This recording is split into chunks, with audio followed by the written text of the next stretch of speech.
Welcome back to movementprofessional.com. So today I'm going to demonstrate loaded Z-sitting or 90-90 sitting.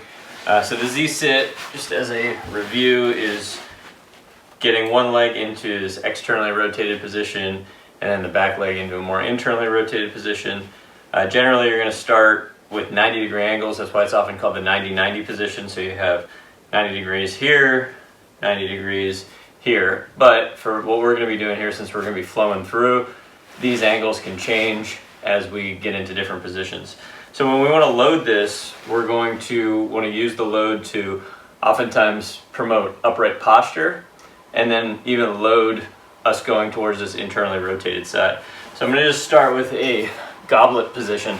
So as I get into a goblet position, it weighs me down a little bit. So I want to get a little bit more to my left side here. Most of the time, the tighter this is, the more it's going to want to push me to the right in this case. So once I feel like I've done a little bit of work here and I can add load, the load can help me feel a little bit more anchored, and now I can start working more on getting myself a little bit to the left. I can do some isometrics here where I'm actually going to have my left knee drive down into the ground and also feel like I'm sucking the thigh bone up into the hip to work a little bit more on internal rotation. Then I'm going to breathe here. Breathe into my right chest wall, exhale, feel my left abs, and it's just turning me a little bit more to the left. I want to keep the outside of my right knee down as much as possible. So that's one option. I can also front rack the left side, so I get the load on the left side, and then I can use my right arm to reach here to get me a little bit more to the left.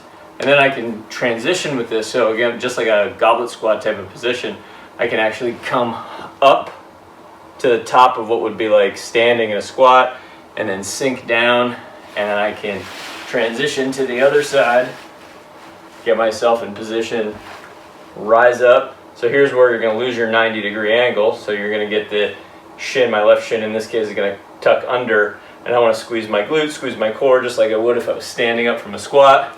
And then I can just go side to side using the load. I can do this with a front rack position on one side, or I could use the other.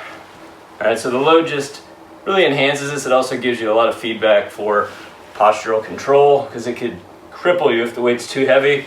So finding the right weight can really help you work a little bit harder to maintain an upright posture in this position. Hopefully that makes sense. If you have any questions, you can go to movementprofessional.com.